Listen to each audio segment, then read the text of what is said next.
आप बता रहे थे कि किस तरीके से जब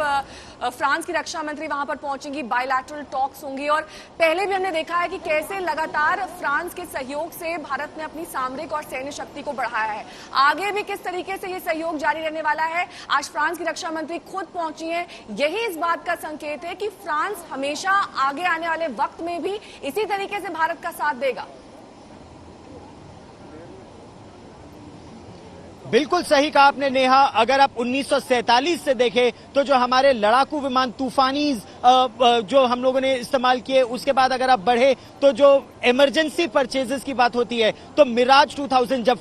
जब पाकिस्तान ने F-16 खरीदे तो भारत को लगा हमें भी आधुनिक लड़ाकू विमान चाहिए, तब मिराज 2000 भारतीय वायुसेना में आए। MiG-29 एयर सुपीरियोरिटी फाइटर रूस से लिए गए, उस समय भी दो स्क्वाड्रन लिए गए थे और उन मिराज 2000 ने बालाकोट तक में अपना हुनर दिखाया, अपना कारनामा दिखाया, जब पाकिस्तान की सीमा के 70 किलोमीटर अंदर घुसकर उन्होंने पाकिस्तान में जैश ए मोहम्मद के एक बड़े आतंकी बेस को बालाकोट में ध्वस्त किया। तो 85-87 में खरीदे गए विमान 2020 में भी भारतीय वायुसेना में सबसे आधुनिक माने जाते हैं। उसके बाद फ्रांस एक ऐसा देश है जिसने परमाणु परीक्षण करने के बावजूद भारत पर अंकुश नहीं लगाया। यूनाइटेड नेशन सिक्योरिटी काउंसिल में चीन को न्यूट्रलाइज करने के लिए या पाकिस्तान के आतंक पर प्रहार करने के लिए फ्रांस की अहम भूमिका रही है। भारत में जो स्कॉर्पियन पनडुब्बियां हैं वो फ्रांस से ली गई हैं और फ्रांस तो ये भी कोशिश कर रहा है कि भारत जो 110 और लड़ाकू विमान खरीदे उसमें भी फ्रांस की अहम भूमिका रहे। वो होगा या नहीं वो तो बातचीत के जरिए ही साफ होगा, लेकिन जो स्कैल्प, मीटियोर, हैमर मिसाइल्स भारतीय वायुसेना को इमरजेंसी में चाहिए, खासतौर पर इस समय जब वास्तविक नियंत्रण रेखा पर बहुत जबरदस्त तनाव है, तो फ्रांस की वायुसेना ने लगातार भारत के साथ सहयोग किया है। फ्रांस ने यह भी कहा कि भारतीय वायुसेना में अभी भी जो जैगवार विमान उड़ रहे हैं उनके पास जैगवार के एयरफ्रेम्स हैं, इंजन्स हैं, अगर भारत चाहे तो वो उनको ले सकता है। तो हर तरह से फ्रांस भारत की मदद करने को तैयार है, लेकिन खासतौर पर इसमें यहां यह भी बहुत अहम है कि भारत और फ्रांस का जो रिश्ता है वो परमाणु क्षेत्र में भी आगे बढ़ रहा है, पनडुब्बियों के क्षेत्र में भी नेहा आगे बढ़ रहा है। और जो ये गोल्डन एरोज का इसे नाम दिया गया है, इस गोल्डन एरोज में सिर्फ राफेल है गौरव, या फिर और भी जो आप तमाम विमान बता रहे थे, चाहे वो सुखोई हो चाहे वो जैगुआर हो, ये भी गोल्डन एरोज का हिस्सा है? गोल्डन एरो 17 स्क्वाड्रन एक नंबर प्लेटेड स्क्वाड्रन था जिसको रिवाइव किया गया रफाल लड़ाकू विमानों के लिए और यहाँ पर अंबाला एयरबेस में इसकी अहम भूमिका रही है गोल्डन एरोज की। तो गोल्डन एरोज 17 स्क्वाड्रन रफाल्स का ही स्क्वाड्रन है। जो पहले 18 लड़ाकू विमान आएंगे वो गोल्डन एरोज का हिस्सा होंगे इस क्षेत्र में, यानी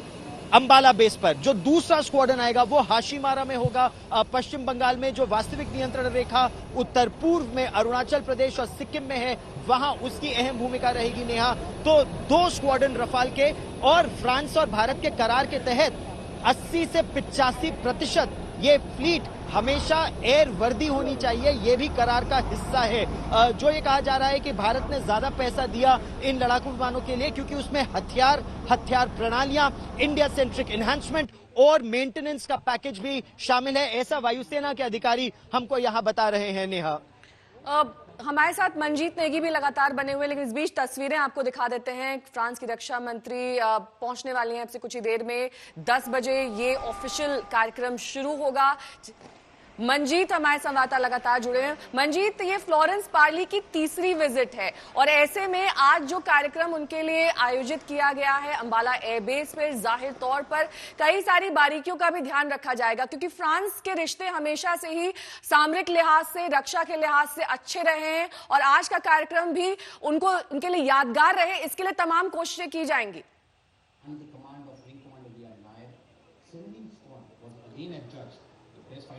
बिल्कुल नेहा, कोशिश यही की जा रही है कि फ्रांस एक बहुत पुराना कहते हैं कि ट्रस्टेड अलाय रहा है,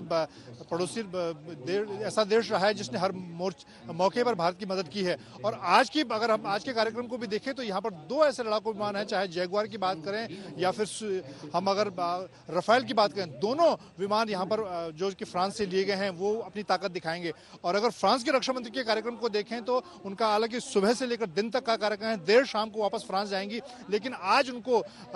पालम एयरबेस पर जहां पर उनको रिसीव किया गया, गार्ड ऑफ ऑनर उनको दिया गया और वहां से वो वायुसेना के विमान से सीधे यहां अंबाला पहुंचेंगे थोड़ी देर बाद। और यहां पर जिस तरह से न सिर्फ रफाल के कार्यक्रम को एक बड़े स्तर पर, एक बड़ा कार्यक्रम, भव्य कार्यक्रम, जबकि इस वक्त सरहद पर, लेह सरहद पर चीन के साथ जिस तरह का तनाव चल रहा है, उस तनाव के बीच में एक बड़ा कार्यक्रम फ्रांस के रक्षा मंत्री को बुलाकर सीडी जनरल बिपिन रावत यहाँ पर मौजूद होंगे, वायुसेना प्रमुख होंगे और करीब 2 घंटे का कार्यक्रम रखा गया है, जिसमें न सिर्फ 5 रफाल लड़ाकू विमान शामिल होंगे बल्कि सुखोई से लेकर जैगवार, LCA तेजस और रफाल लड़ाकू विमान यहां पर अंबाला के आसमान में अपनी फ्लाई पास करेंगे, अपनी ताकत को भी दिखाएंगे। तो ये दिखाता है कि एक रणनीति के तहत भारतीय वायुसेना ने यहां पर पूरा कार्यक्रम रखा है। और फ्रांस के रक्षा मंत्री खासतौर से कोविड इस महामारी के बीच में फ्रांस से सीधे तस्वीरें भी जो आपके पीछे है इस वक्त, जो भी तहत आप वहां पर देख पा रहे हैं, वो तस्वीरें भी हमारे दर्शकों को दिखाइए, क्योंकि